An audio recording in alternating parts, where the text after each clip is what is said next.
पुरुषों की जय। श्री काशी धाम की जय, श्री सुडानी धाम की जय, श्री क्रोथा धाम की जय, श्री बरवाड़ा धाम की जय। सत साहिब।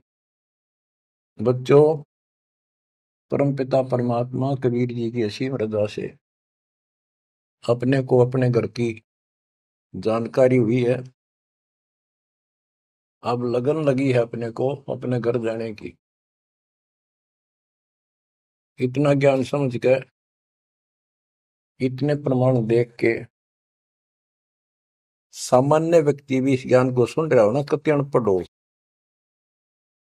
वो भी समझ जाता है कि सचमुच हमारे साथ बहुत गलत हो रहा है। और अब इसका समाधान पता लग गया, पर तो समाधान का ज्ञान नहीं था। हम काल के जाल में कति जकड़ रखे हैं, जकड़े पड़े। आप कितने अपने आप को स्वतंत्र समझते हो और कितना सुख मान रहे हो, ये एक अन्य का धेले का सुख नहीं है। तीन लोक का राज जय जीव को कोई दे, लाख बधाई क्या करे जय नहीं नाम से नहीं।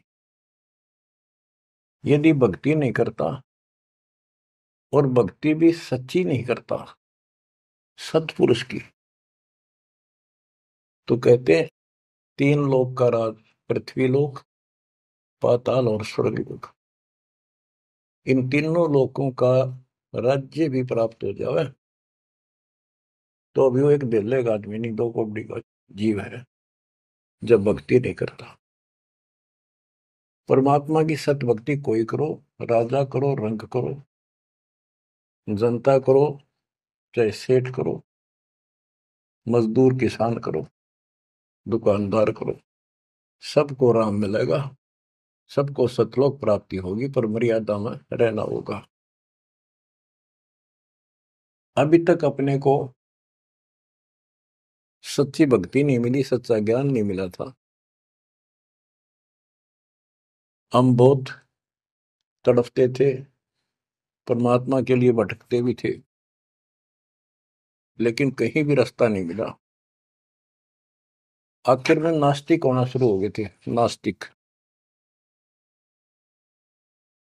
और उसका प्रभाव आप देख भी सकते हो, गांव के गांव कहीं पर भी कोई राम नाम की चर्चा करनी आदमी नहीं पाओगा। वो अलग बात है, कहीं तो आ आता है, कोई मेला होया, वो दिन मत्था टेक आवा कोई कोई, ना परमात्मा ने याद करनी नहीं। और ये भी नहीं है कि ये बुरे इंसान है, ये भी नहीं है कि ये अच्छे इंसान नहीं है, एक नंबर के आदमी है, अपने धर्म कर्म को खूब अच्छी तरह समझते भी हैं। लेकिन गलत साधकों ने और गलत प्रचारकों ने ऐसा काम कर दिया, वो भक्ति करते करते भी इतने कर्म बिगड़ गए, इंसान का भगत का भक्ति से मोह टूट गया, आस्था हट गई। गुरुओं गान बिगाड़े, संतो गुरुओं गान बिगाड़े, ऐसे कर्म जीव का ला दिए अब जड़ नहीं जाड़े। ऐसे उल्टे रास्ते ला दिए सारे के सारे। एक नहीं, पूरे विश्व में आप परमात्मा की संगत जो सच्चे ढंग से लग रही, इनको छोड़कर तीन लोक और भवन चतुर्दश कोई नहीं सत्संगी। सत्संगी कौन है? जो सूक्ष्म वेद के आधार से साधना करता है, और सूक्ष्म वेद परमात्मा ने स्वयं आकर दिया है। गीता अध्याय 4 श्लोक 32 में स्पष्ट किया है कि परमात्मा अपने मुख कमल से जो वाणी बोलता है, उस वाणी में वो तत्व ज्ञान होता है। उस ज्ञान से परमात्मा प्राप्ति होती है, फिर सब कर्म खत्म हो जाते हैं, पाप कर्म नष्ट हो जाते हैं, शुभ कर्म स्टार्ट हो जाते हैं। अब गीता हम पढ़ते रहे, वेद हम पढ़ते रहे, इनमें आखिर में ये बता दिया कि उस तत्व ज्ञान को जिससे मोक्ष होगा, सारा सुख प्राप्त होगा, परम शांति होगी, वो तत्वदर्शी संतों से पूछो वो ज्ञान। उसके बाद परमेश्वर के उस परम पद की खोज करनी चाहिए, जान जाने के बाद साधक फिर लौटकर संसार में नहीं आते। तो बच्चों, न तो उस परमेश्वर का ज्ञान हुआ इनको, और न ही इनको तत्वदर्शी संत प्राप्त हुआ। तत्वदर्शी संत प्राप्त होने के बाद ही तो तत्परम परम अक्षर ब्रह्म की जानकारी होगी। तो पुण्यात्माओं, आपकी किस्मत न्यारी है, आपके ऊपर मालिक की विशेष कृपा है, बहुत जबरदस्त रजा है, इसको बना कर रखिए। गरीबदास जी कहते हैं, कोई है रे परले पार का, जो वेद कहे सदकार का। कोई है रे परले पार का, जो वेद कहे झनकार का। जैसे एक धुन है, ये एक श्राद्ध स्वामी वाले कहते हैं, हम धुन सुनते हैं, धुन। इस शरीर के अंदर जो धुन है, जो झनकार है, वह सभी काल की धुन, असंख्य प्रकार की धुन है इसमें। वो परले पार सतलोक पिंड और अंड के पार स्वदेश हमारा है। तो बच्चों, कोई है रे परले पार का, जो वेद कहे झनकार का।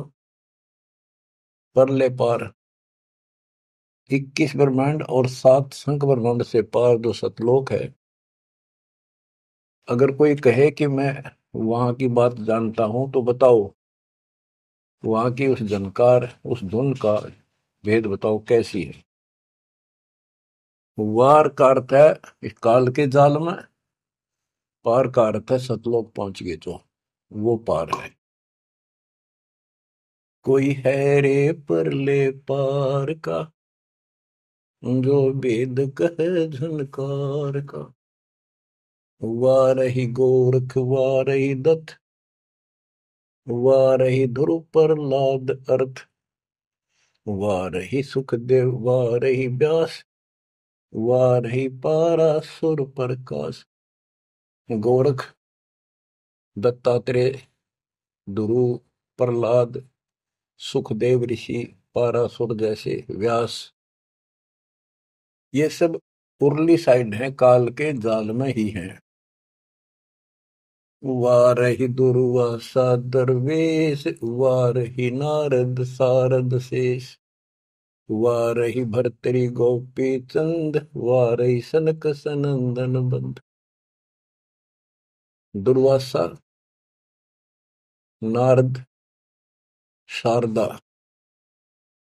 और गोपी चंद तथा भर्तरी और सनक सनंदन, ये सारे उर्ली वार हैं, काल के जाल में ही है। वारही ब्रह्मा वारही इंद्र, वारही विष्णु और शेष कला गोविंद। ब्रह्मा यही, इंद्र यही काल के जाल में, विष्णु और शेष कला गोविंद, यू तो है ही काल खुद, शेष कला वाला हजार हो जाएगा भगवान। वार ही, ये सब काल के जाल में ही है, उर्ली साइड है। वार ही शिव शंकर जो शंभ, वार ही धर्म राय आरंभ।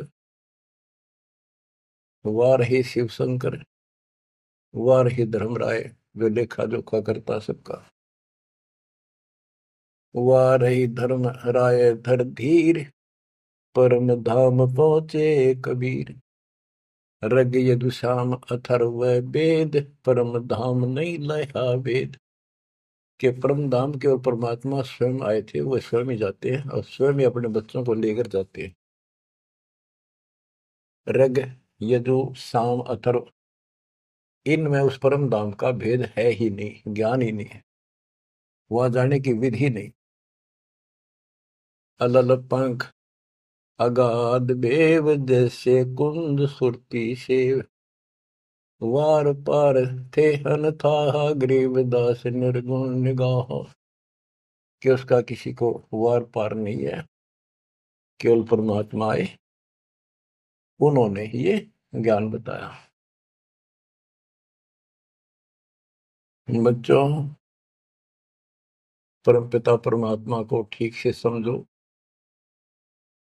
जब तक उसको ठीक से नहीं समझोगे, आप भक्ति पर लगे रहोगे तो भी विचलित हो जाओगे, कभी ना कभी काल का दाव लग जाएगा। इसलिए आपको बार बार रह रहकर ये अद्भुत ज्ञान सुनाया जाता है, समझाया जाता है। आंख खोल लो, ये बार बार दाव नहीं लगेगा। आपको ये मार्ग फिर से परमात्मा सुना रहा है। ये पहले आपको सब ज्ञान सुना दिया, सारे प्रमाण दिखा दिए, तो आज आप जो दास कह रहा है ना, कति कड़वी कड़वी, पहले ये सारी झूठी लगा हूं आपको, जो आज कति सारी साची लागे, हर कति संकेत समझन लग गया आप। तो उस परम पिता की भक्ति डट के करो इधर। तो इसलिए आपको ये कोर्स, ये सिलेबस है, ये दास आपको करवाता ही रहेगा। ये आपको सदा ही करवाएगा, क्योंकि आखिरी सांस तक आप स्कूल में जब तक रहोगे तो आपको पढ़ाई पढ़नी पड़ेगी। इस सिलेबस को याद रखोगे, सुनते रहोगे, तो जब एग्जाम आपका होगा, आपकी परीक्षा होगी, इनके आधार से बच पाओगे आप। अब क्या बताते हैं? भजन करो उस रब का, जो दाता है कुल सब का। वो है कौन? वो रब। क्या बताया है? तत् कहन को राम कबीर है, दूजा नहीं देवा। ब्रह्मा विष्णु महेश से, जाकी करते हैं सेवा। जप तप तीरथ थोथरे, जाकी क्या आशा। कोटि यज्ञ पुण्य दान से, यम कटे नहीं फांसा। के ये जल साधनाओं का जप और तप शास्त्र में जो नहीं प्रमाणित है, वो जप और वो तप और ये तीर्थों पे जाना, ये सब थोथरे, व्यर्थ, बेदा। अब इनकी क्या आशा? कोट यज्ञ पुण्य दान से, यम कुट नहीं फांसा। यदि आप करोड़ों दान कर लो, यज्ञ कर लो, जब तक सतगुरु नहीं मिलेगा, शास्त्र अनुकूल साधना वो बताओ वो नाम नहीं मिलेगा, तो दान किया वो मिल जाएगा, यज्ञ करिए उनका फल मिल जाएगा, मोक्ष न्यू का न्यू रह जाएगा। न्यू इसी काल के जाल में फंसे रह जाओगे। जप तप तीर्थ थोथरे, जाकी क्या आशा। कोट यज्ञ पुण्य दान से, यम कटे नहीं फांसा। या काल की फांसी नहीं कटेनते। कोटि यज्ञ और पुण्य दान कर लो, उसका फल बता दिया। यहाँ देन वहां लेन है, यो मिटे नहीं झगड़ा। वह बिना पंथ की बाट है, पावे को दगड़ा। के जैसे दान कर दिया, यहाँ दे दिया, स्वर्ग में खा लिया। जब तक आप सतगुरु कबीर भगवान की शरण में नहीं आते, पूरे सतगुरु के माध्यम से सच्ची भक्ति मर्यादित नहीं करते, तब तक प्राणी के ऊपर चाहे किसी की भक्ति करता है, किसी का अधिकारी से नाम ले रखा है, 3 लोग 21 ब्रह्मांड वाले से, उसको दोनों कर्म भोगने पड़ते हैं। वो पाप काटने के अधिकारी भगवान ही नहीं है, तो उनके जो मार्गदर्शक हैं, उनके संत हैं, उनके द्वारा भक्ति से, साधना से पाप नहीं कटता, वो भोगने पड़े दोनों, स्वर्ग में पुण्य और नरक में पाप। यहाँ देन व लेन है, यो मिटे नहीं झगड़ा। वह बिना पंथ की बाट है, पावे को दगड़ा। परमात्मा के घर जाना है, सतलोक जाने के लिए कोई विशेष रास्ता नहीं है। परमात्मा कबीर जी अपने साथ लेकर आपको जाएंगे। बिन इच्छा जो देत है, सो दान कहावे। और फल चाहे नीतास का, वो अमरापुर जावे। जो सच्ची भक्ति कर रहे हैं, पूरे सतगुरु से दीक्षा भी ले ली है, वो भी दान इस तरह करें जैसे दान कर दिया उसका प्रतिफल नहीं हो, भाई मेरा ये काम हो जाए मैं इतना दान करूं, मेरा ये काम हो जाए मैं पाठ कराता हूँ, वो तो वहीं बराबर हो जाएगा। और बिन इच्छा जो देता है किसी मनोकामना के लिए ना दे, अपना कर्तव्य कर्म समझ कर भगत का दान करे, वो दोनों फल देगा। यानी आपका काम भी सरेंगे और उससे आपको मोक्ष भी मिलेगा।